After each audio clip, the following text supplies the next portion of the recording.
Gente, primeiro quero agradecer a todos vocês que toparam participar. Não sei se todos já estiveram com a gente, acho que sim, nas lives. Quando a gente, desde o processo de retornar, né, a gente estava pensando em uma nova forma de retornar, até porque pensamos que as lives, as pessoas já estão um pouco assim cansadas, né, dos conteúdos das lives. E, querendo ou não, as lives elas acabam nos dando muito trabalho, porque não é só chegar lá e apresentar, né? Tem toda uma parafernália para transmitir, para se organizar, para montar um roteiro. E aí a gente pensou num outro formato, né? Que é esse que está acontecendo aqui agora e que a gente está inaugurando com vocês hoje, né? Que é um formato de diálogo mesmo. A gente vai fazer desse espaço aqui uma espécie de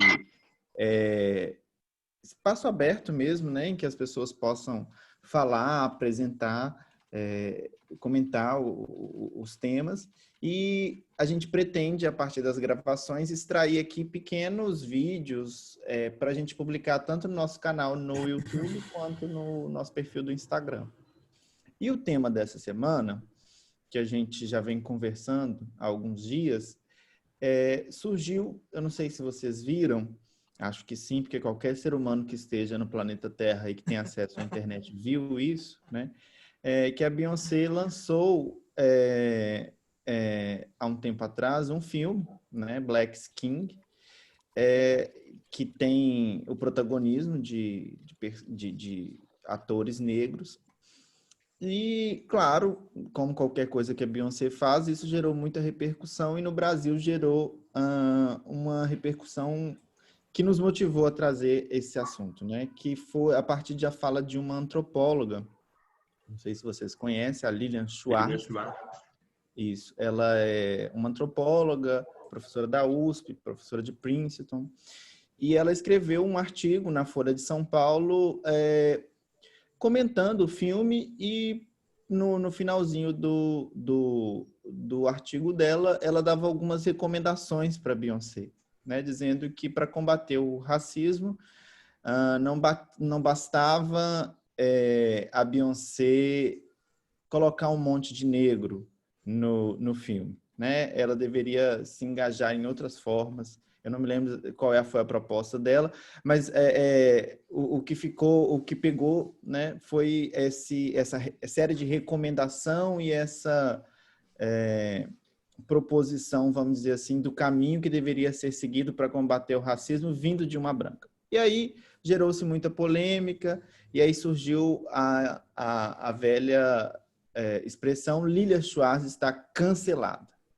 E aí, bom, a partir disso começamos a conversar, né? Por que não trazer esse tema da cultura do cancelamento para o Pandemônio? Que é um tema espinhoso, né? Porque ele acaba que envolve muitas dimensões, muitas camadas, e aí até mesmo o conceito fundamental de lugar de fala, né? Que muitas vezes mal compreendido. A Lu é que muitas vezes explica esse conceito muito bem. Luciano, você está aí? Você está sem imagem? Luciana, vê se você fala, porque depois você fala que a gente fica tirando o seu lugar de fala. Ah, começou, né? Você é a rainha do lugar de fala, Lu. Lu, mas diz pra gente, o que é lugar de fala?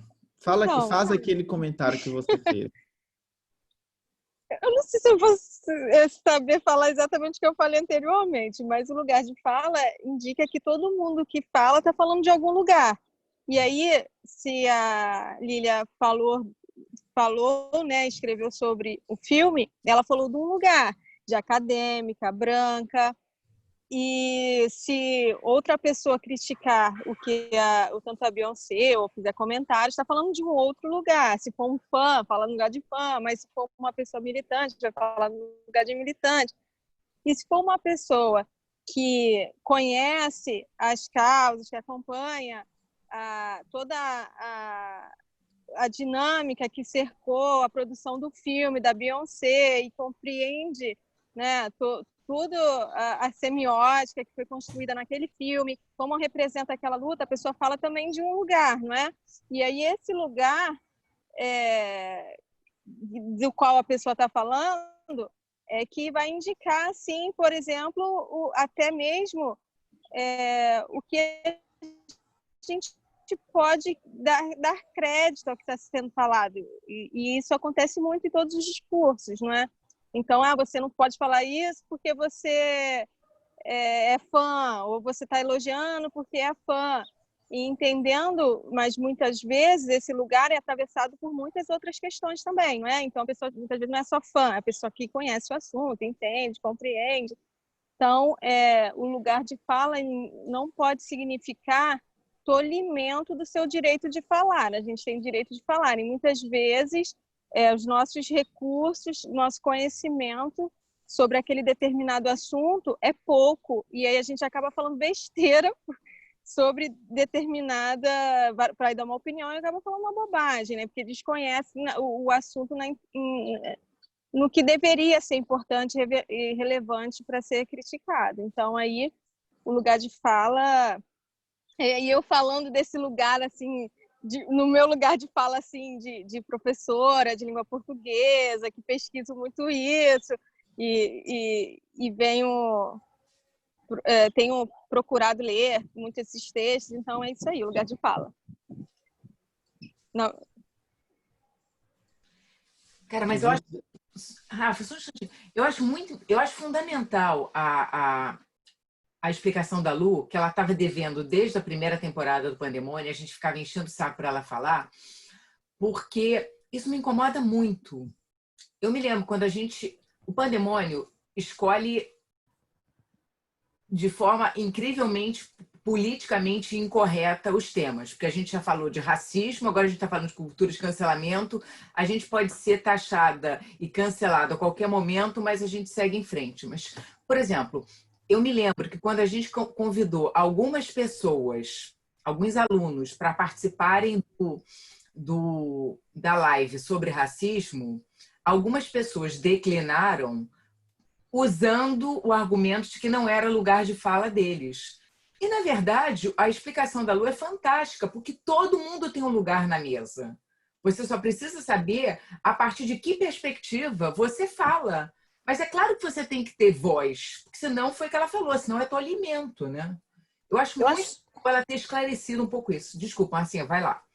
É porque eu acho que a gente, às vezes, perde de vista, né? Perde como ponto de observação. Por que você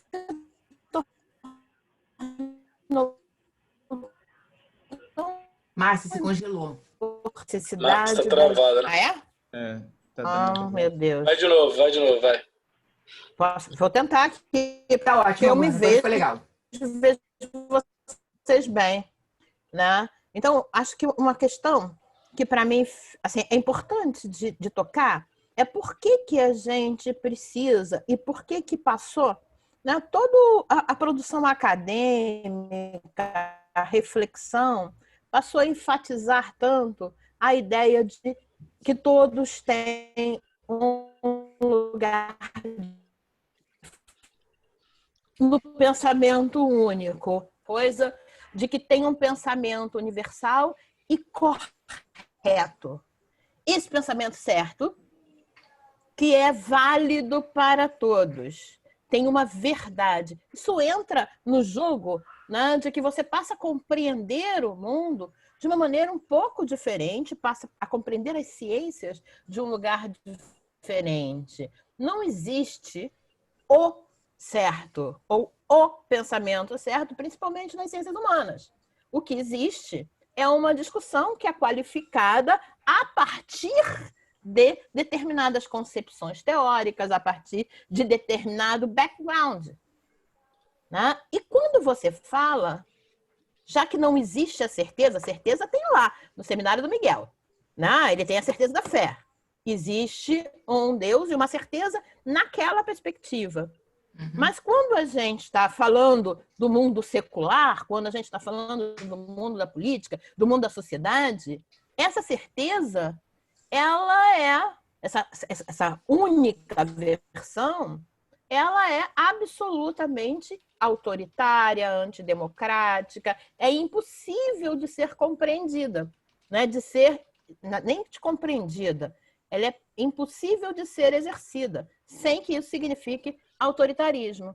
E aí é importante e se torna cada vez mais fundamental, como você não tem essa certeza, falar, deixar claro qual é o lugar que você ocupa. Né? É um pouquinho diferente, é uma pegadinha um pouco diferente daquela que a Lô afirma, mas é assim, você socialmente está falando de um lugar, não existe discurso universal, não existe verdade, né, sim, para todos. Existe uma posição que você defende a partir do lugar que você ocupa na realidade, uma interpretação da realidade a partir do lugar que você ocupa. Isso é fundamental para a gente pensar e discutir o cancelamento.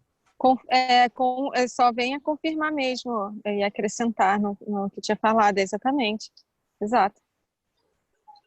Eu acho que o perigo, né, dessa coisa também de se colocar, né, como existe uma verdade universal, uma verdade a priori que está em algum lugar, né, isso acaba interditando muito o debate, né? Eu vejo muito isso nas redes, assim, que às vezes a gente fica brigando entre nós mesmos, pessoas que estão mais ou menos no mesmo espectro político e almejando as mesmas coisas, mas porque o cara falou uma vírgula fora, quer dizer, o outro não foi capaz também de estabelecer um diálogo.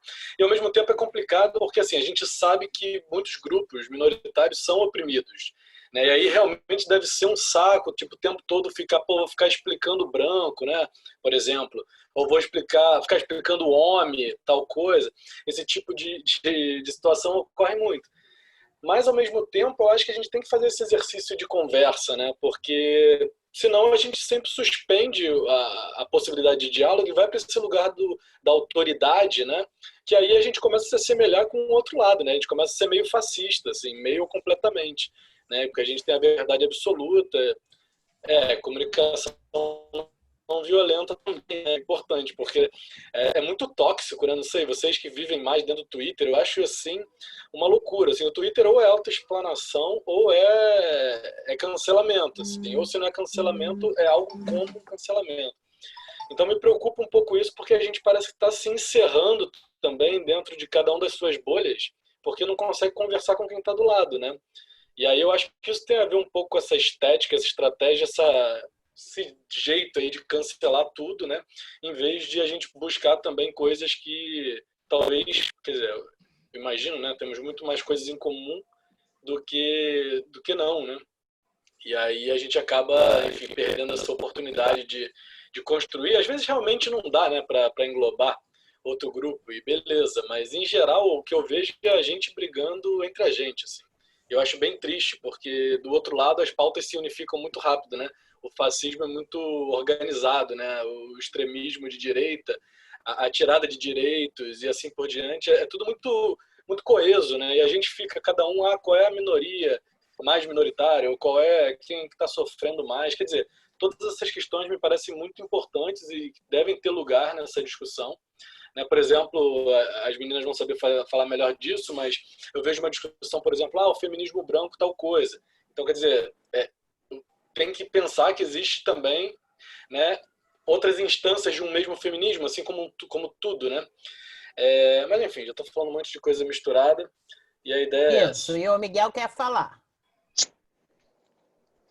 Bem, que o Gisele, Miguel, eu sugiro que o pessoal se inscreva no chat, porque aí coordena melhor. Só isso. Bem, o que o professor acabou de falar foi exatamente sobre a dialética, ou seja, a arte real da discussão, como ela é bem traçada. Eu estou falando do campo da filosofia e também pela minha fé católica, apostólica romana, em amadurecimento da minha vocação, a fim de me tornar um prestigioso padre, e não, por a partir de erros cometidos, tornar algo que não seja bom. Enfim, whatever. Exatamente, é muito bem necessário que nós nos ponhamos pelo nosso local de nosso ponto de vista, que isso até dá uma passagem para o para você observar pela a visão científica filosófica, que é justamente observar algo de outros pontos de vista, momento de adomesticação, de domesticação, que isso era utilizado pelos gregos, é utilizado até hoje, a fim de gerar uma teoria filosófica. É isso, eu concordei plenamente. Vai, Lucas. Professora Márcia, mas assim, talvez o Miguel possa dar alguma explicação para a gente, mas talvez não seria algum problema ter uma relativização da verdade? Então Eu eu vou. Então, Vai, roda com você aí. emendando na pergunta do Lucas, eu vou colocar uma provocação, tá? Tem um filme famoso do Kurosawa que é uma história de um estupro seguido de um assassinato, né? E o filme é feito com base nas 4 versões das 4 testemunhas assistem a esse estupro, a esse assassinato. E cada um vai dar uma versão sobre esse fato, inclusive a própria vítima, que reencarnada do além, ela consegue dar o seu relato do fato. Quer dizer, cada um conta como uma coisa aconteceu a partir do seu lugar de fala, ou a partir da sua perspectiva. Mas uma coisa é fato. Houve um estupro e houve um assassinato.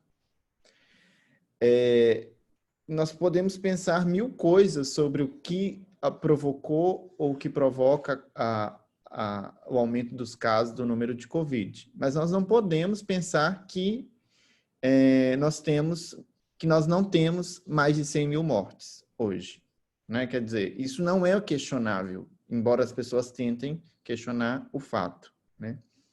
Então, eu gostaria de colocar essa provocação aqui, né? Como pensar politicamente essa fronteira entre a minha interpretação da realidade e a realidade como matéria indissolúvel, né? É a discussão crucial da ciência, né, Rafa? É a discussão crucial da fé, é a discussão crucial da filosofia, é a discussão de todo mundo. Essa relação entre a interpretação, entre pensar, refletir, olhar e o real.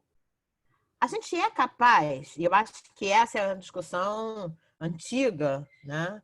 A gente não é capaz de reproduzir o real, jamais. Tem o fato, né? O fato sozinho nada é. O fato é uma relação que a gente estabelece com ele, né? Um lugar que ele ocupa, sempre. Né? Porque o fato pode ser, sei lá, da Covid é difícil da gente falar, mas o que o filme do Kurosawa mostra, as diferentes perspectivas que vão interpretar, é um tema extremamente central ou recorrente no cinema, né? Ou na filosofia, sei lá, eu já estava falando isso. Mas o fato está ali. O fato por si só,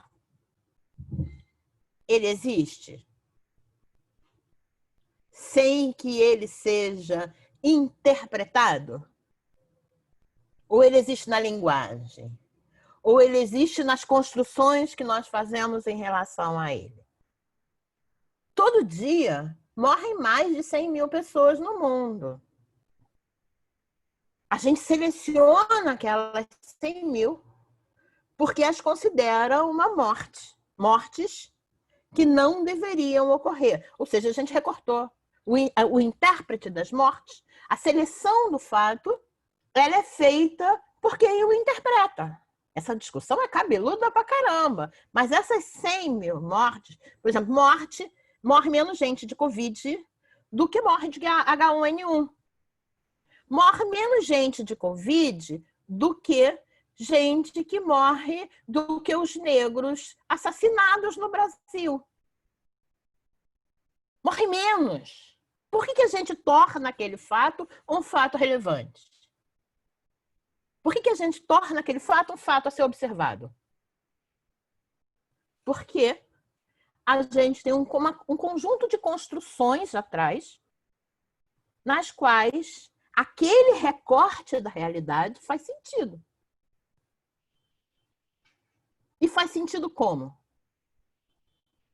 Faz sentido a partir da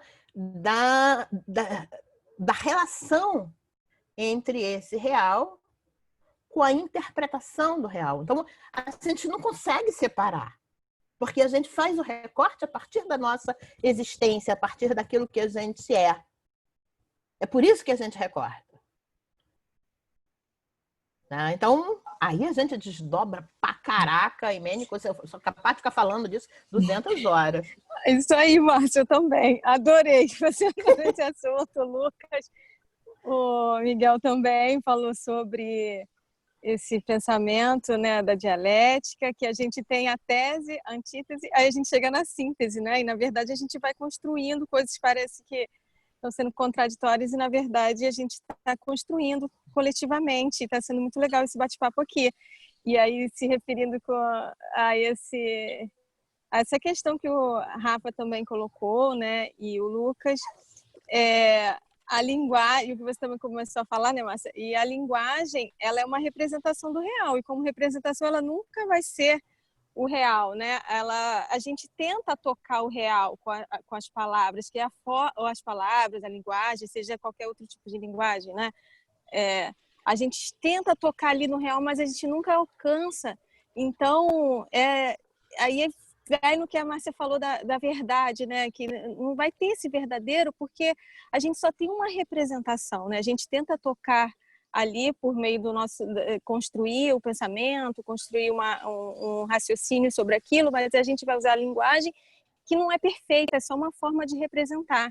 Aí nessa verdade, assim, o que eu considero como verdade, né, é toda a busca pela verdade, né? Que a verdade é a busca, né? A gente não vai encostar nela, mas como o Rafa trouxe, tem o fato. Mas para a gente chegar no fato, a gente vai atravessar pela linguagem. E aí a linguagem nunca vai ser o fato em si, só vai ser uma representação. E aí a gente vai ficar tentando buscar isso sempre, né? Porque vai ser só dentro dessa possibilidade do que nos é possível. Vai aí, Tiago. Isso, assim, a gente já está um pouco saindo, eu acho, do negócio do cancelamento, está indo para a linguagem, né? Eu estou indo para esse lugar também, vou ser cancelado daqui a pouco. Mas o lance é que, assim, se a gente pensa, né? O meu amigo falou ali de filosofia, né? Eu lembrei de filosofia da linguagem, especificamente, falando de Wittgenstein, que é um cara bem interessante que pensou a linguagem. A gente pode passar também a não acreditar nem mais nos acordos da própria linguagem, né? Porque, na real, é tudo meio arbitrário, né, na linguagem. A gente passa a acreditar nela, e Nietzsche também fala um pouco disso, né? Aquela ideia de que a linguagem é meio como uma moeda que a gente troca, e essa moeda já perdeu a face, a gente já não sabe nem direito o que significa, mas a gente continua usando, né? Enfim, e aí, dentro da provocação do Rafa, na verdade, eu fiquei pensando aqui que hoje em dia é bem complicado, né? Porque, assim, para mim, o papel da arte, né, o papel da literatura, e aí a gente está indo para um lugar completamente diferente mesmo do tema principal, por isso que o nome é Pandemônio, é justamente ficcionar, né? Fraturar esse real, fomentar outras possibilidades de real, outras perspectivas. Tudo dentro dessa ideia mesmo de fundação de outra realidade. E aí nisso tem o fingimento, nisso tem o falseamento da verdade, nisso tem o aprofundamento das falhas da linguagem, né? E tudo mais.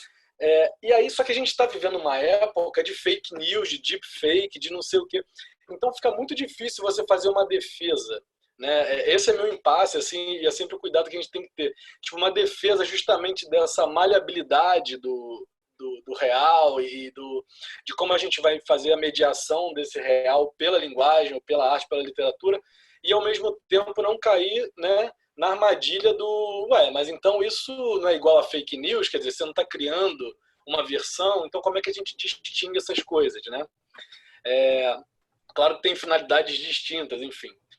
Mas só queria fazer esse comentário dentro da provocação do Rafael, né? Porque eu fico sempre nessa coisa, tipo assim, gente, mas literatura é isso, né? Tipo, o poeta é um fingidor. O artista é esse cara que tá possibilitando aí outros mundos possíveis e impossíveis, e não necessariamente estão atrelados ao real, ou uma causa e efeito historicizada do real e assim por diante, né? Então sei lá, complexo. Bom, fala aí, Rafael. Não, a Ana está colocando aqui. Gente, o chat está aberto. O microfone é aberto, viu, Ana? Se você quer falar? Eu me inscrevi lá, hein? A Ana Cordeiro. Ana, quer falar? Oi.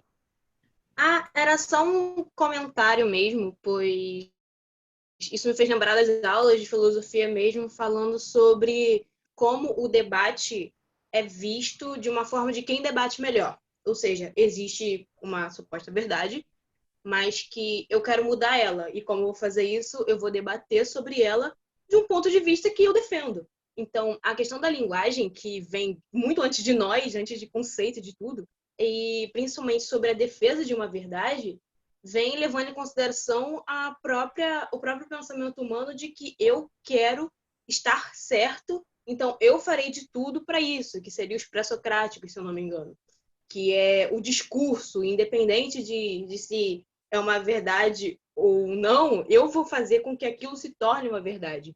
E é interessante falar da linguagem sobre isso, sobre essa perspectiva, que realmente é uma coisa que é o que a gente está vendo hoje, como você falou das fake news.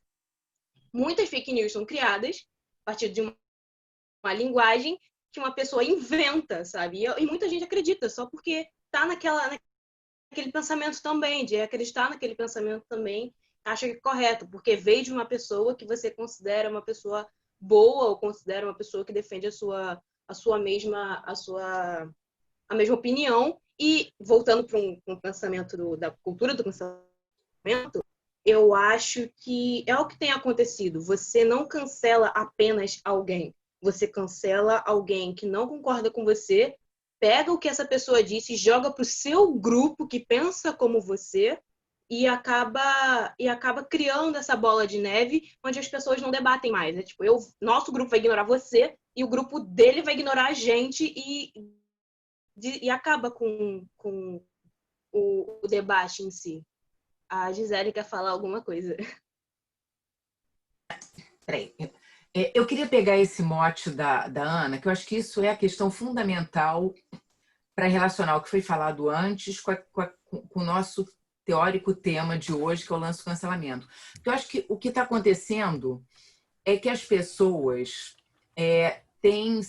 Muitas pessoas, e isso é um grande problema que eu vejo, como o Tiago falou, na esquerda, em todos os seus diferentes matizes, as pessoas entram numa de que a tolerância é alguma coisa que deve ser oferecida para as pessoas que não pensavam como nós e que, de repente, descobrem o erro do caminho e querem se juntar a nós. E isso não é tolerância.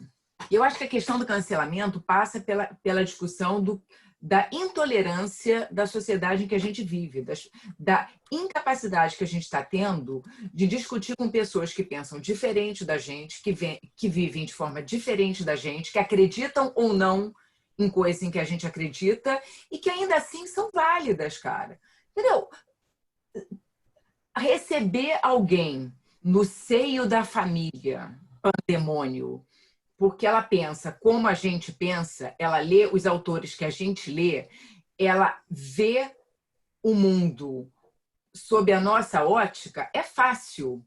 O negócio é a gente conversar, respeitar, ouvir o cara que pensa diferente da gente, que tem valores diferentes da gente e que vota diferente da gente e que ainda assim não deixa de ter a sua importância e o seu lugar de fala, e o seu lugar existencial. Sabe? Eu acho que as pessoas estão loucas, na verdade. Esse negócio de cancelamento é uma coisa que me incomoda demais. Porque, pensa bem, é que nem quando eu dou aula para o pessoal de MAN. Quem é que é de MAN aí? Tem gente de MAN aí, de meio ambiente aí? Lucas. Eu sou também. Lucas, pois Lucas e Maria Fernanda. uma das coisas que mais se ouve falar em meio ambiente é a questão da evolução, a teoria da evolução. O que é evolução, cara? A evolução é você poder ontem pensar uma coisa e hoje pensar outra coisa, não necessariamente o que eu concordo, mas você vai evoluindo, você vai progredindo. Quem é que nunca falou uma coisa de que se arrependeu, uma coisa que, sei lá, 5 minutos depois refletiu e viu que não era bem assim? Mas não, agora todo mundo é cancelado. Vamos cancelar. E como o Thiago falou, a gente nunca cancela o povo da direita, o povo, sabe? A gente cancela os pares da esquerda. Por que isso? Será que a gente não pode errar? Será que a gente não pode ter uma opinião diferente? Isso me irrita profundamente. E agora podem me cancelar quando quiser, porque o meu Twitter nem tem muita gente. Então dane-se. Bom, olha só, tem os inscritos aqui, hein? Vai lá, Márcia. Isso esse cruzamento dá uma certa aflição, porque 3 minutos, tem uma... Se cata, tem uma coisa muito importante, eu sou dona do Zoom, eu desligo. A Márcia pode cancelar todo autoridade. mundo. A Márcia pode cancelar todo mundo. Deixa eu falar, senão eu fico perdendo tempo. Não pode. Meu Deus. Socorro. O que eu queria falar, primeiro eu queria voltar à pergunta do Lucas. Mas então, não existe verdade? Porque eu acho que na discussão que a gente levou depois, eu trabalho, né? Eu sou historiadora. Eu trabalho com uma coisa muito específica, que é essa relação com os fatos, que é voltar lá e tentar reconstruir, e aí a representação clara, né? Reconstruir algo que efetivamente aconteceu. Para que serve a história? Para a gente conhecer coletivamente, né? Para a gente poder recuperar e discutir e pensar sobre, para abrir horizonte. E não é literatura. A literatura também tem esse papel, mas exigem métodos e questões diferentes. Então, tem um barato da verdade na história, né, que a gente, às vezes, algumas correntes na história usam, que é uma ideia de verdade provisória. Como a representação, a gente, com base na teoria, com base naquilo que é o método, e uma outra coisa central, que é a opinião dos pares. A relação que se estabelece com outros historiadores, a gente consegue se aproximar da realidade. Não é o que me dá na cabeça. Não é o que eu, nem mesmo do meu lugar de fala, resolvo falar ou resolvo construir. Ela tem que passar por um critério de comprovação, um critério que torna aquilo, né, uma representação próxima ou a mais próxima até aquele momento do real. Ainda que a gente estude um pouquinho de história para quem vive no mundo, que é, por exemplo, o lugar das mulheres, ou o lugar dos negros, ou o lugar do povo, ao longo dos anos. Sim, a gente falava do século XIX sem falar de um único negro ou de uma única mulher importante. Hoje, na história, isso é impossível, porque você vai reconstruindo com outros olhares e outros métodos e vai ganhando a legitimidade e a aproximação com o real, porque o seu método foi checado e ainda não foi negado, como em qualquer outro procedimento. Isso é diferente da literatura. Professora, Então, como preservar a verdade de narrativas históricas? E um lado conta uma parte da história, o outro conta a mesma coisa, só que de uma versão totalmente diferente. Como um exemplo, né? Só assim. Nós sabemos hoje do Holocausto porque os aliados venceram a guerra. Se Hitler tivesse vencido a guerra, a história seria totalmente diferente.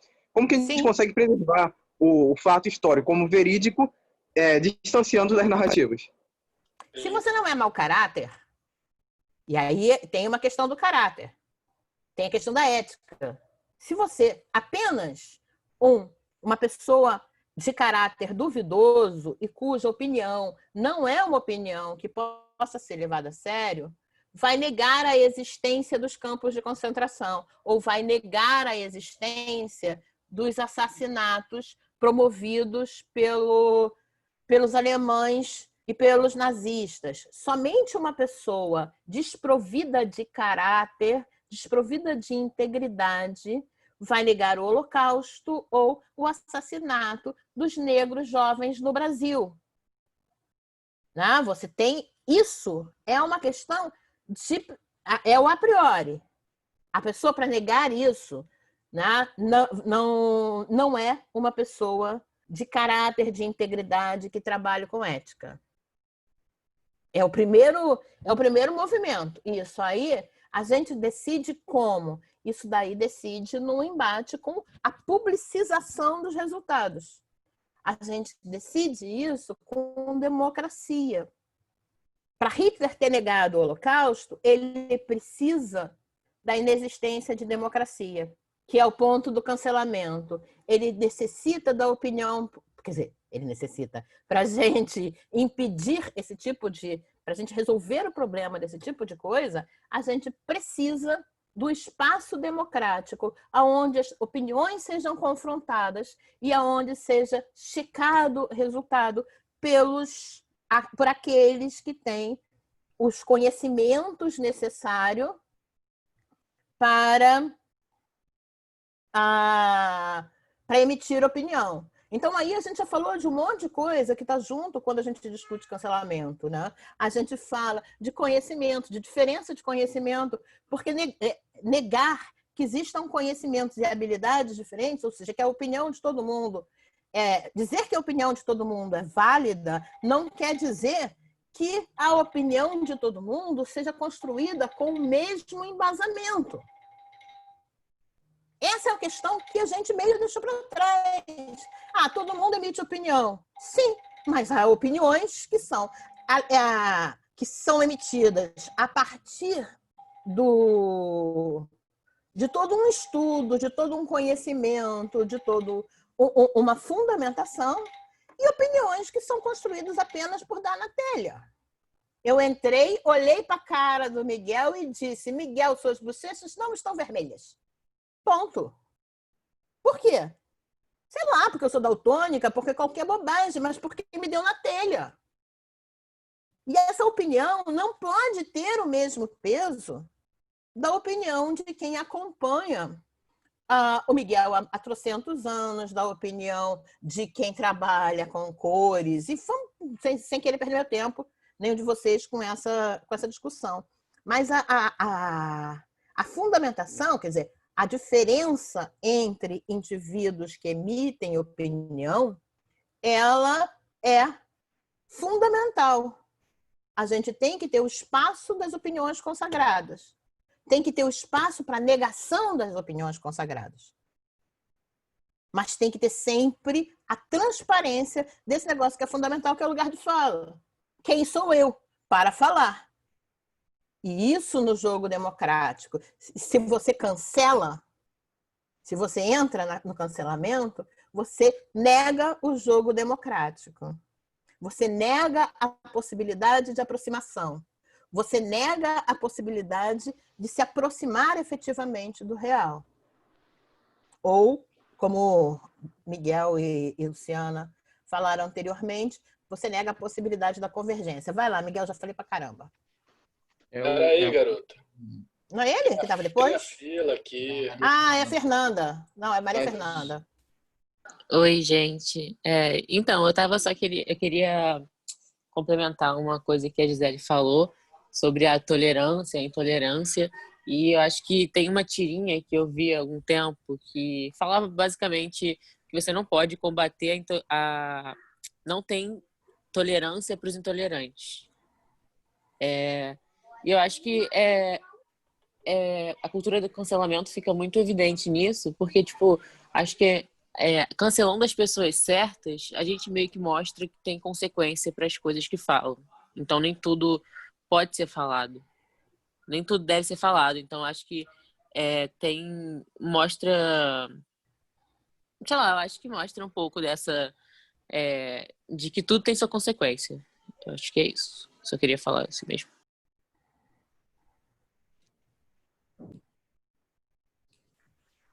Gente, olha bem, agora eu tenho direito à réplica, porque a Fernanda me citou. Fernanda, o grande problema disso é quem vai ser o árbitro porque é diferente. Quem vai ser o árbitro do que isso de que quem tolera o intolerável não se pode tolerar o intolerável? Quem vai ser o árbitro em determinadas situações e de pessoas que estão sendo canceladas? Entendeu? Isso eu acho muito perigoso. A gente estava falando antes de começar de questões que são, acho que, indiscutíveis. Tem certas coisas que você não pode admitir numa sociedade em que há leis, em que há princípios morais e éticos. Mas tem pessoas que estão sendo canceladas por causa de argumentos, ou sendo usados argumentos que não são, sinceramente, inquestionáveis. É uma questão de opinião, uma questão da posição. Eu me lembro sempre nessas horas de lugar, quando se fala em lugar de fala, das aulas de arte, em que o cara bota uma maçã, uma estátua, uma porcaria qualquer, e os alunos estão em volta, em círculo, e tem que fazer o desenho na perspectiva em que eles estão. Eu acho que o lugar de fala é isso para mim. E quem é que é cancelável? Quem é que vai bater? Quem é o Supremo Tribunal do Cancelamento? Entendeu? Eu fico muito preocupada com isso. Isso é uma coisa que me irrita muito. Pronto, acabou, falei. Agora, Sim, concordo com você. quem que é, gente? Blá, blá, blá. Quem é na fila? A Sou Kailane. eu. Kailane. Vai lá, Kailane. É basicamente o que a Maria Fernanda estava falando. Eu acho que existem dois tipos de pessoas que são canceladas. As pessoas que erram, tipo, sem querer errar, porque não tinha consciência daquilo, e as pessoas que insistem no mesmo erro. E aí, talvez o cancelamento não seja a melhor forma de corrigir essas pessoas que insistem no mesmo erro, mesmo sabendo que aquilo seja errado, sendo, sei lá, racismo, machismo, homofobia, como a Márcia falou. Mas não sei se o cancelamento é a melhor forma. E aí, a maioria das pessoas que cancelam, elas não têm a noção de que elas também não são perfeitas. E que elas, em algum momento, já erraram naquele mesmo ponto que elas erraram. Era só isso mesmo. Miguel. Vamos lá. Então, para a resposta da Ana, os pré-socráticos, na história da filosofia, eles também eram encarados como físicos. Físico não é o que nós entendemos até hoje, de S igual a S0 mais VT. Não. Físicos eram pessoas que queriam transpor aquilo que era a origem da vida, de onde nós vínhamos, né? Nós temos hoje um problema sério sobre a palavra e quem vai estar com a razão. A briga do Estado contemporâneo é justamente quem estará com a razão em si, né?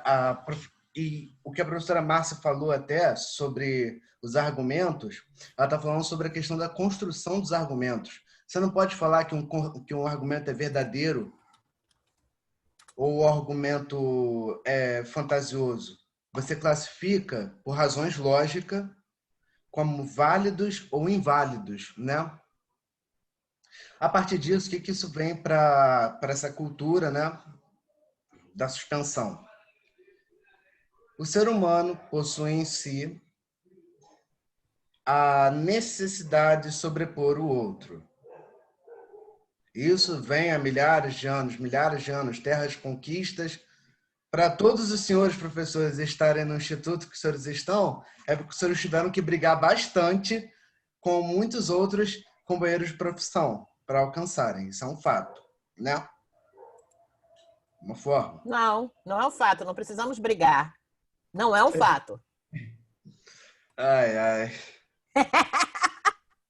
Você provocou, hein, Miguel? Eu tô quietinha. Não é um fato. Eu não briguei com ninguém. Sobre a parte da cultura de suspensão, Um professor hoje mais cedo até estava assistindo uma aula dele sobre a cultura da suspensão. Ele estava falando sobre... Ele até citou a parte bíblica mesmo, que quando Cristo chegou perto da mulher e disse: quem não tem pecado, que atire a primeira pedra, por favor. E assim, existe um processo, como a Gisele também citou, de averiguar o que foi isso, o que foi aquilo. Existe um sistema tão mais complexo que a própria educação para poder decidir se algo é certo ou não é, que vai além de padrões éticos. Ele chega no grau da moralidade, né? Era essa minha fala mesmo. Rafael, se quiser fazer algum comentário, por favor, estou à sua escuta. Não, tinha mais gente inscrita. Eu me perdi aqui. É Bernardo, né? Bernardo. Oi, gente. Dá para me ver direitinho? Sim. Aqui tá sem Como é luz. feita essa tua luz, tá mó legal. Gente, Bernardo tá uma coisa meio iluminado, Jack Nicholson, tá uma coisa assim. Fiz uma gambiarra aqui com uma lâmpada, porque eu tô sem luz no teto. O ventilador caiu. Mas você tá quase super chique. Você tá super chique. Você é o mais chique de todos nós. Falando sobre a cultura do cancelamento, né? Hoje o Twitter, por exemplo, como o professor falou há um tempo atrás, se tornou uma terra sem lei, né? Onde quando alguém entra com uma opinião diferente da nossa, chegam os juízes, né, entre aspas, eles julgam o que é certo e errado e fazem com que as pessoas do meu grupo vamos se unir para não consumir mais o que aquela pessoa faz. E elas não pensam nas consequências disso, sabe? Você vê que o cancelamento ele tem consequências graves na vida de muitas pessoas, sabe? Tem pessoas que se suicidam por conta de ter problemas emocionais, perderem empregos, entre outras coisas, né? Porém, tem aquela coisa da tolerância, né? A gente vê muita gente hoje na internet aproveitando essa terra sem lei para expressar a homofobia, o racismo, seus preconceitos, pensando que isso não vai ter preço. Mas eu acho que a gente tem que ser racional em não querer, vamos colocar ele numa caixinha e jogar ele para fora e acabar com isso, sabe? Pensando que isso vai resolver o problema, sendo que a pessoa pode até... Tem gente que pode se sentir, achar legal aquilo, sabe? E fortalecer o preconceito daquela pessoa continuar e fazer outro perfil e continuar com essa questão, sabe? Então, hoje em dia, ao meu ver, assim, a gente não deve cancelar. A gente tem que sempre tentar o diálogo. Ao meu ver, o diálogo é essencial porque se a gente for para a ignorância com essas pessoas, elas só vão continuar sendo ignorantes e a gente vai ser como um combustível dentro do motor de carro que vai fazer com que esse motorzinho, que é a mente da pessoa, continue a andar e a bola de neve cresce e nós vamos em um rumo sem fim. Essa é a minha fala. Obrigado. Alguém, gente, quer falar? Acho que sou eu, Tem né, uma na lista fila. aí. Fila. Tem uma fila no chat, menino. Ó, Que a fila se perdeu aqui. Peraí, deixa eu recuperar. Botar Márcia, Ana, não sei mais quem. Acho que é Bernardo, Bernardo Thiago, já Bernardo foi. falou Márcia, Ana. agora. Agora é Isso, você. já tô Bernardo, pegando a Thiago, vez. Márcia, Ana. Então, não, eu queria, de repente, dialogar um pouquinho com o que a Maria Fernanda trouxe também, a Vitória falou aqui, né, no chat. Tipo, realmente, né, existem alguns índices, algumas coisas que a gente não pode abrir mão, eu acho, né? E aí tá para além de qualquer juízo, quer dizer, a gente vê alguém sendo racista ou sendo homofóbico, enfim, isso não é tolerável, né? Eu acho que o que está na dinâmica do cancelamento, né?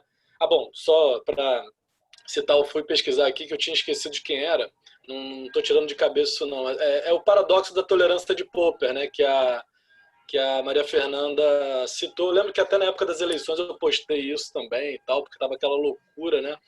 E aí, não, você tem que ser tolerante, quer dizer, o cara tá fazendo uma atrocidade, né? Tipo, tá fuzilando os outros. Não, tem que ser tolerante, quer dizer, tem um nível aí que você não tem como ser tolerante com esse tipo de intolerância, sob pena de, inclusive, destruir a própria ideia de tolerância, né? A questão do paradoxo do Popper é essa.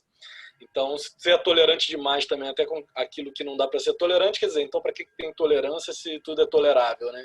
Então, fica nesse lugar de discussão. Mas o que eu vejo de cancelamento no Twitter são coisas muito mais ridículas, quer dizer, não tem nada a ver com essa intolerância que é óbvia que a gente tem que ter em relação a certos índices absurdos que as pessoas fazem, enfim. Tem a ver, por exemplo, eu estou lembrando de um post aqui, eu acho que eu comentei com vocês uma vez, que era o seguinte, assim, claro que sempre soa mal falar isso, porque justamente, né, eu sou um cara branco, hétero, cis, classe média, professor, papapá, todo o pacote daquela coisa que é justamente quem sempre é o opressor, né? Então, toda vez que eu vou falar alguma coisa, também, né, hoje em dia eu fico preocupado, porque de fato, né, só eu existir, eu já represento uma série de coisas que são opressoras, beleza. E aí, bom, o tweet era o seguinte, né, era uma moça negra que ela falava assim, ela postou o print de uma tela do WhatsApp, né, em que uma amiga branca tinha mandado uma pergunta para ela que era a seguinte: fulana, a palavra esclarecimento, ela é preconceituosa, né? Porque esse negócio de esclarecer, como se fosse tornar mais claro e tal. Resumindo, aí a menina fez um tweet totalmente assim, lacrador, sabe? Tipo, olha, 2020 eu tendo que responder esse idiota, mandei tomar no cu. Quer dizer, a pessoa é amiga dela, tipo, honestamente, assim, de boa, veio falar assim, poxa, você que tá mais por dentro, aí todo mundo, tem que pesquisar, dar um Google. Quer dizer, tu dá um Google nesse negócio de esclarecimento, que uma vez eu fui pesquisar, não é óbvio assim, né? E se criou também toda uma mítica em torno da palavra esclarecimento, que eu também não fui a fundo filologicamente pensar isso, que eu acho que não é, no fim das contas. Mas, enfim. Isso tudo para dizer que o cancelamento parece que parte de umas coisas assim muito pequenas, que como o Bernardo falou, né?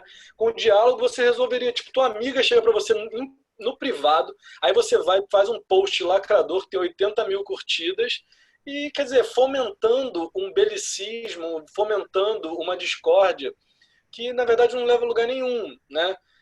Aí, qual é o outro lado também? Aí vem o cara, tipo, com todo o pacote opressor, tipo eu, mas que não seja eu, obviamente que eu não faria isso. Mas ele vai falar, tá vendo? É mimimi, tá vendo? Só quer falar dessas coisas. Quer dizer, e aí você desqualifica uma luta que é muito importante com umas besteiras, né, de lacração. E aí, assim, só para fazer um link final, né, o Adnet foi esses dias no Roda Viva, e aí o Marcelo Taz fez uma pergunta, assim, o Marcelo Taz foi meio cancelado na internet, porque ele fez uma pergunta idiota, de fato. Mas assim, a pessoa fazer uma pergunta idiota, quer dizer, você fala, olha, sua pergunta foi idiota e você, como a Adnet fez, ele falou sem falar isso, né? Olha, amigo, foi idiota que você falou e o que eu penso é isso, isso, isso, e é dessa maneira, tipo, desenhou pro cara. E você dá o tapa com a luva de pelica e beleza, você não precisa cancelar o cara, quer dizer, agora o cara é um traste, quer dizer, não serve pra nada porque ele teve uma opinião. Não tô nem falando do Taz, que realmente é uma pessoa que também eu não gosto das posições, enfim. Mas isso acaba se levando sempre para um extremo, né? E aí é isso, você se fecha numa auto-verdade ali, ou numa verdade de um grupo menor, e fica com aquilo e pronto, assim. Aí você se regozija de todo mundo estar ali batendo palma para você, dentro de um comportamento que é tão fascista quase quanto vários outros que você tem ojeriza e você recrimina, né? E é isso, enfim, só para pensar um pouquinho dentro do que o pessoal tinha falado aí, com alguns elementos de coisas que eu andei vendo também. Vai, Ana. Acho que é a Márcia, Rafa. Acho que é a Sou Márcia. eu, Rafa. Lê a lista. Vai ser cancelado. Vai ser cancelado, hein? Eu acho que tem um barato, né, que nessa discussão que é importante. Eu tô batendo nessa tecla porque eu acho ela fundamental, que é a tecla daquilo que a gente pretende construir. E eu acho que a cultura do cancelamento ela está ligada, né, a uma perspectiva de que a gente afirma cada vez mais o indivíduo frente ao coletivo, né? Não importam perspectivas coletivas, e as perspectivas coletivas estão no campo da política, quer dizer, e o que na verdade a gente faz é negar a política como espaço de resolução, como lugar que constrói, que torna possível essa nossa vida, né? O que torna possível conviver? Para que existe política? Para que existe Estado? Para que a gente consiga viver no mesmo pedaço de terra. Porque senão a gente se matava ou fazia qualquer coisa similar. Porque os interesses individuais, e aí a gente volta lá na história, lá no passado, eu não vou ao Santo Agostinho, porque eu não conheço nesse pique, mas eu posso voltar ao Hobbes. A ideia de que você tem um interesse e outro interesse que eles conflitam todo o tempo. Se eu boto, e aí voltamos ao capitalismo, etc. Se eu boto uma cerca e digo essa é minha, você chega na cerca e tira a cerca e diz, não, esse pedaço é meu, quem te disse? E a gente vai, a única forma de solucionar é a força. Né? Quando você define a propriedade, quando você define os limites, a força é a única saída. E aí essa reflexão da força, ela volta à ideia do contrato, que coloca no ponto central a discussão da política e das formas da representação e do viver junto, que é um pouco, não é só, mas é a questão fundamental. Quando a gente vai negando gradativamente a política, né, essa coisa do interesse coletivo, e substituindo pelo interesse de mercado, ou seja, o lugar da resolução dos problemas não é mais o espaço da política, mas é o mercado com a força, essa transição que vai rolando, ela nos torna cada vez mais individualistas e necessitando mostrar o poder, necessitando mostrar a nossa força para mostrar que a gente é capaz, que a gente tem lugar. Né? E essa discussão, né, faz também, esse mesmo movimento, faz com que a gente não tenha mais projetos que nos envolvam a todos como forma de solução da nossa vida em conjunto. Nós não temos uma vida em conjunto que deve ser solucionada por todos. A gente tem vidas que se defrontam, como no mercado, e que a sobrevivência de um ela se dá pelo aniquilamento do outro.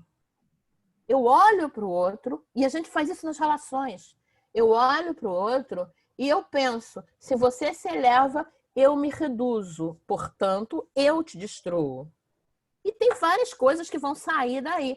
Então, a gente vai fazendo, vai colocando essa lógica no interior das nossas relações de forma cada vez mais aguda.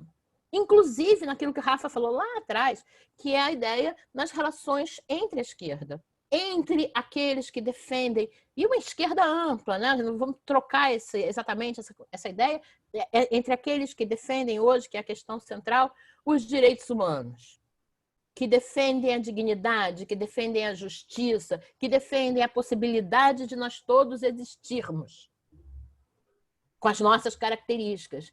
A gente vai colocando essa relação, né, como se ela estivesse seguindo a lógica de mercado.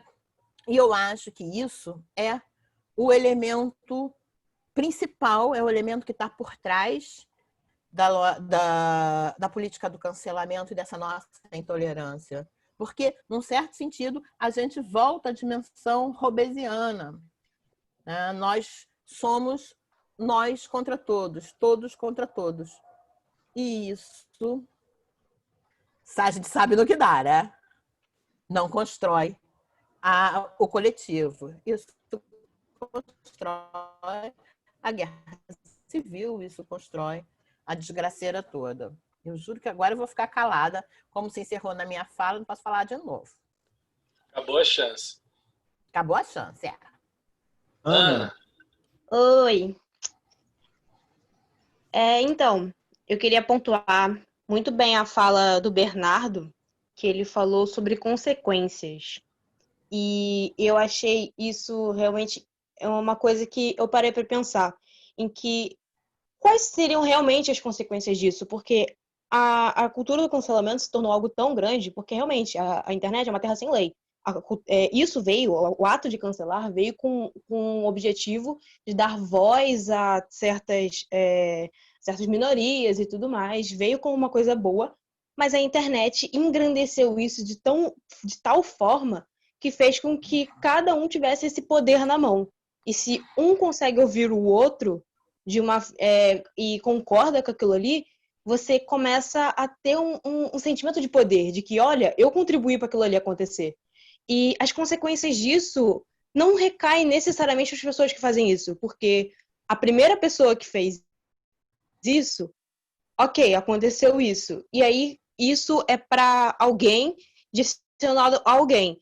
Mas toda a linha de pessoas que se passam até chegar nesse alguém, até isso realmente acontecer, essas pessoas não têm consequências. Essas pessoas veem, putz, fulaninho estava errado, caramba, que pena, sigo a minha vida.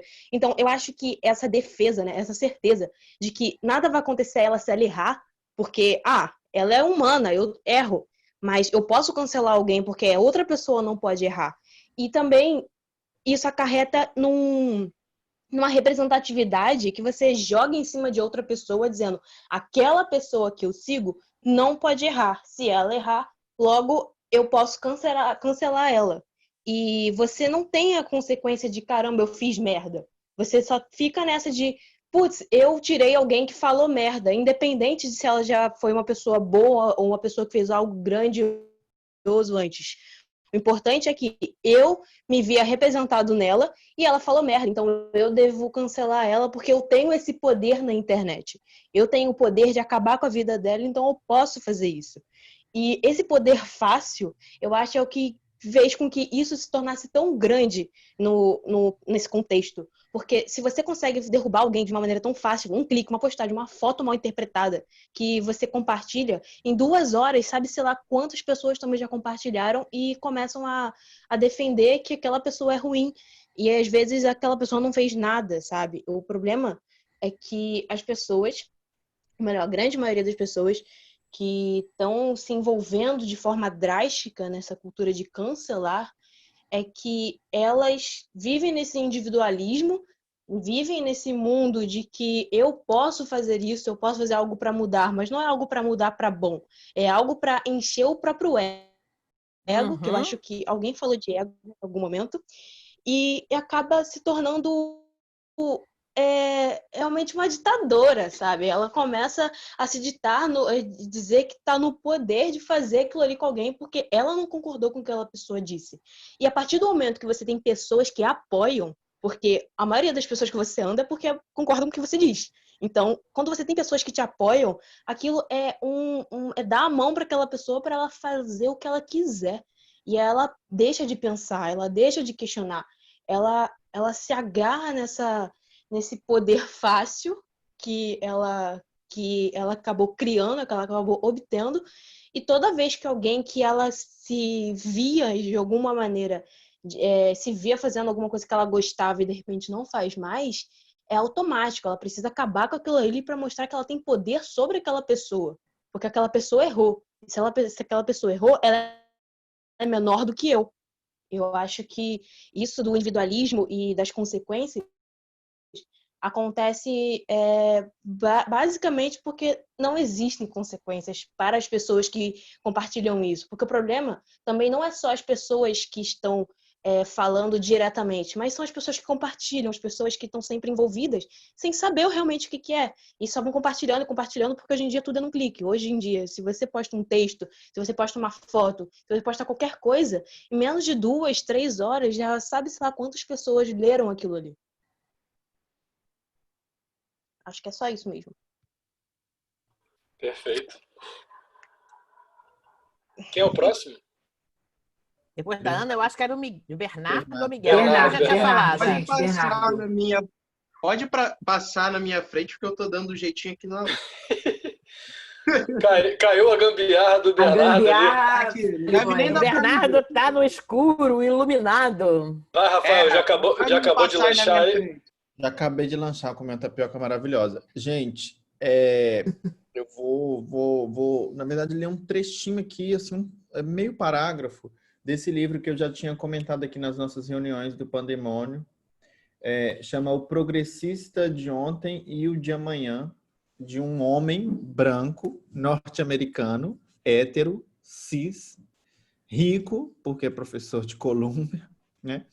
E portanto, margeado por todo esse lugar de fala. Mas ele vai criticar muito um processo que ocorre, que já foi muito bem tocado pela Ana, que é essa transformação das nossas subjetividades e do nosso modo de fazer política mediado pelas redes sociais, né? Eu acho que se a gente for pensar, nós ainda não aprendemos, o tempo histórico das redes sociais é muito curto, né? Na história da humanidade, 10 anos, 15 anos, não é absolutamente nada. Portanto, nós ainda não sabemos, enquanto sociedade, nós ainda temos muita dificuldade de transformar isso em um uso coletivo, né? E aí, o que ele diz é assim, que nós adotamos um modelo Facebook de identidade. O eu como uma página da internet que eu construo como uma marca pessoal, ligada a outros por associações de que posso gostar ou não gostar, à vontade. O contrário disso é a cidadania. A cidadania é o conceito central da política democrática.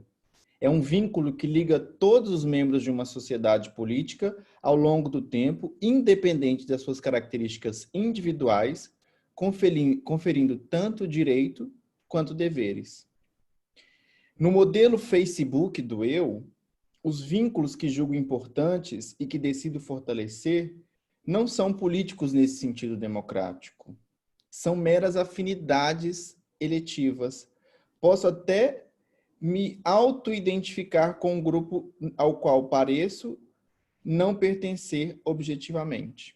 Em resumo, ele contrapõe esse nosso modelo, que a gente entra numa página, eu curto aqui essa coisa. Amanhã, se alguma coisa ou outra me desagradar naquela página, eu vou lá e descurto, né? E saio daquela página e paro de receber notificações. Então, esse processo do indivíduo de escolher e com um clique, né, você resolve as coisas, é que afeta a nossa capacidade de organização política, que é o que a Márcia já colocou aqui, né? Quer dizer, é baseado no coletivo. E aí, para citar uma frase que eu acho que a gente nunca pode perder de mente, né? Trabalhadores de todo o mundo, univos, né? Quer dizer, a ideia máxima que está em Jesus Cristo, que está em Marx, né? Quer dizer, a noção profunda de solidariedade, né? E aí no reconhecimento de que entre mim e o Diogo existe uma grande diferença de perspectiva, de lugar de fala. Mas a minha coletividade precisa do outro. E aí, só para fechar mesmo, uma provocação também do Mark Lilla, ele pergunta, quem é que vai lá no meio oeste norte-americano convencer o cara que está armado até os dentes a não votar no Trump? Porque é preciso fazer isso. E pegando o gancho com o que a Gisele disse, quem é que vai lá no Mato Grosso, junto com um ruralista, convencer esse cara de que ele precisa ter uma nova visão política? É um pouco isso também, assim, né? Esse é o desafio a ser feito, eu acho. Bernardo. Não, Bernardo. O Bernardo, é verdade, ele falou, ele voltou. Estou aqui de volta com a minha gambiarra em dia. Como a Ana tinha falado sobre as consequências, né?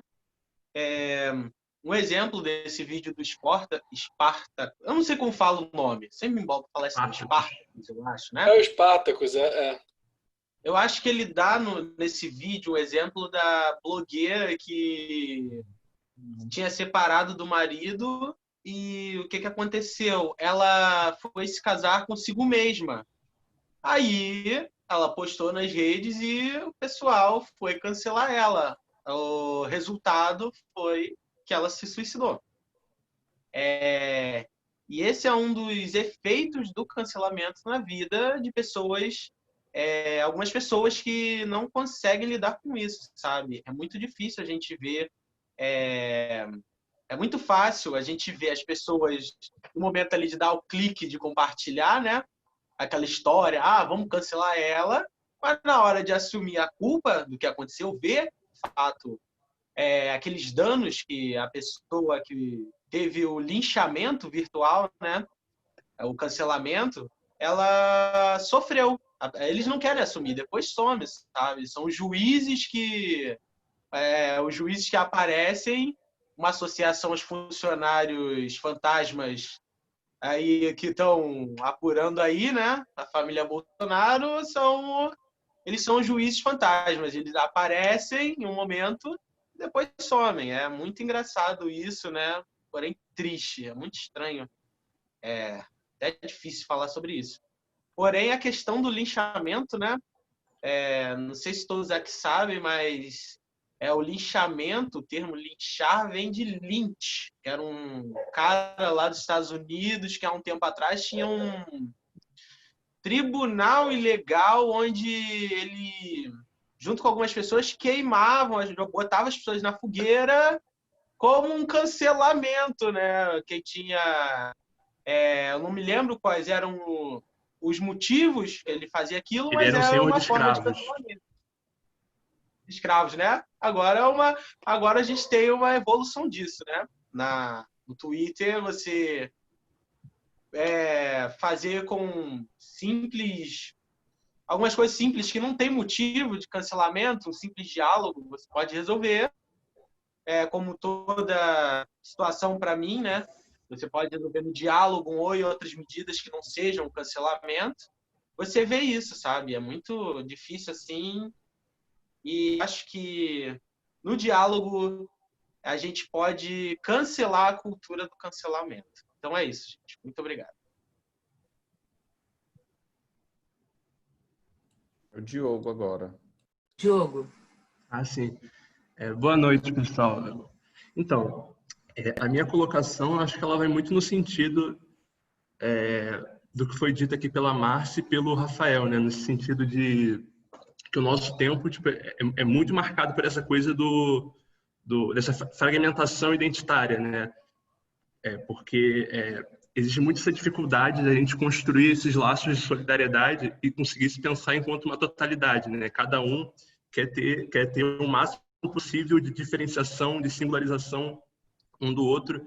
Eu acho que isso é um dos elementos que está no cerne dessa cultura do cancelamento, no sentido que as diferenças mínimas elas passam a ter um valor muito grande. Acho que isso dificulta essa tomada de posicionamento mais coletivo, mais unido.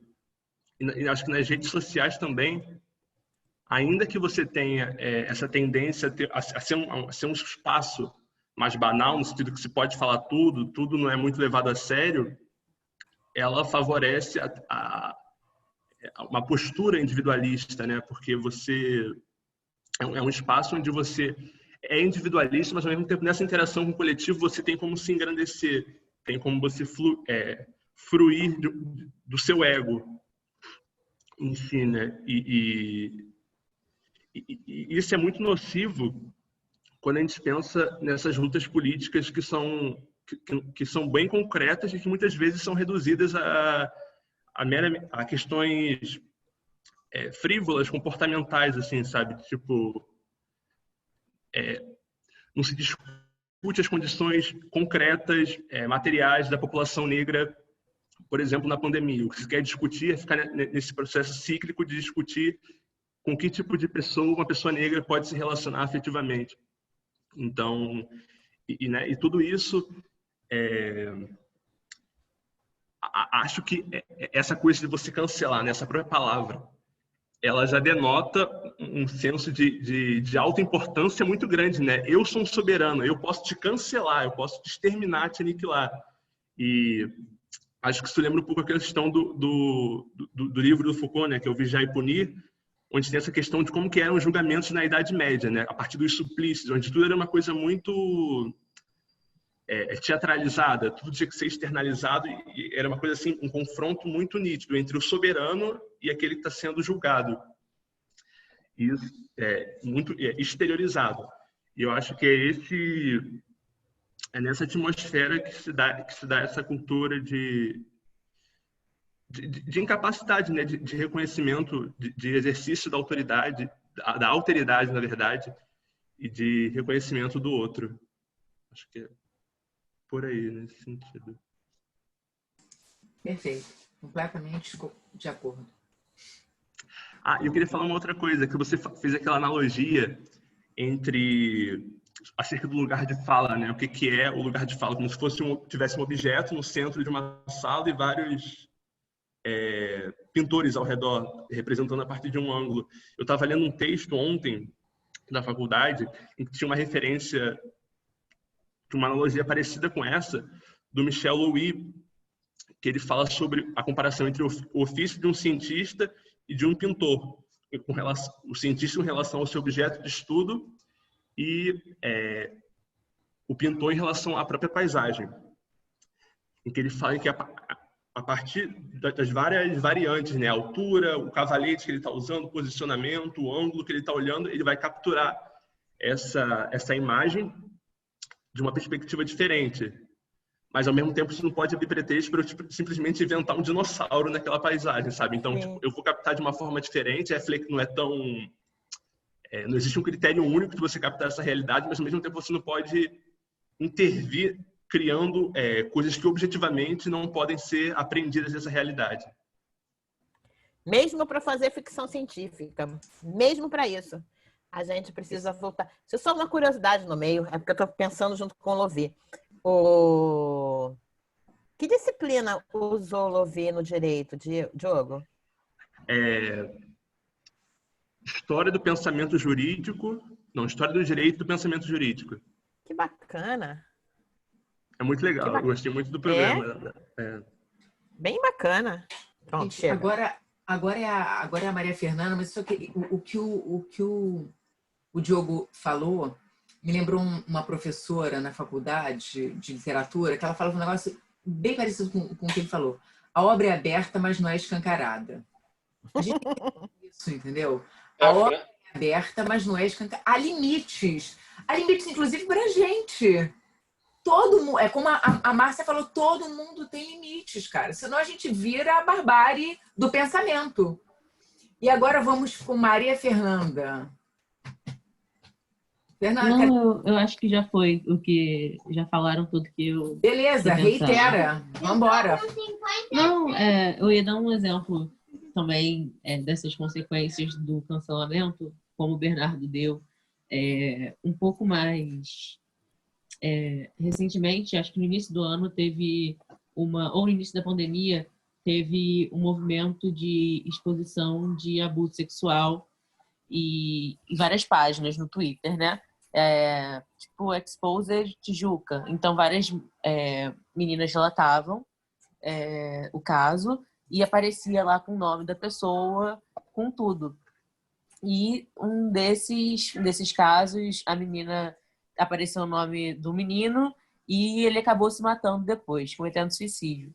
Então, eu acho que também é bom pensar até onde a gente pode ir, não falando, colocando no mérito o que deveria ser feito, se não deveria ter exposto, se deveria, não entrando nesse mérito, mas até onde a gente pode ir com o cancelamento da pessoa, né? Eu acho que é onde o Bernardo também chegou, um pouco diferente o caso, mas acho que é válido pensar também, que não tem certo ou errado, mas é um conflito. Aí depois quem foi cancelado foi a menina que expôs o menino. Então eu acho que é uma bola de neve que não acaba também.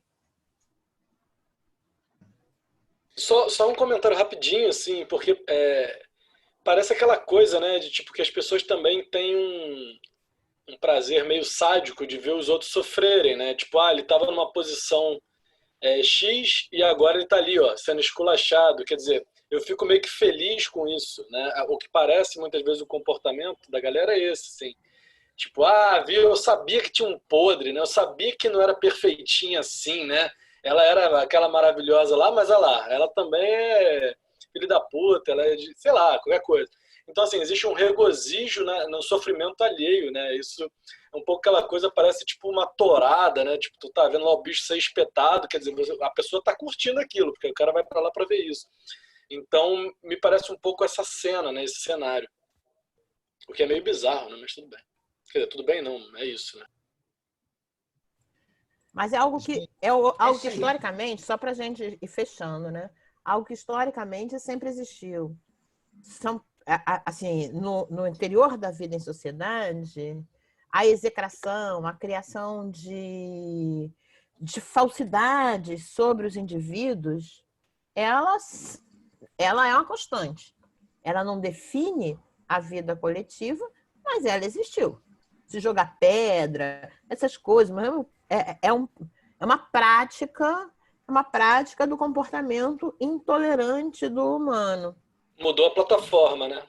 Mudou a plataforma. E essa plataforma agora, que eu acho que é algo para a gente pensar numa próxima conversa, é que o Lila traz, né, que o Rafinha trouxe via Lila, a gente tem muito pouco tempo dela.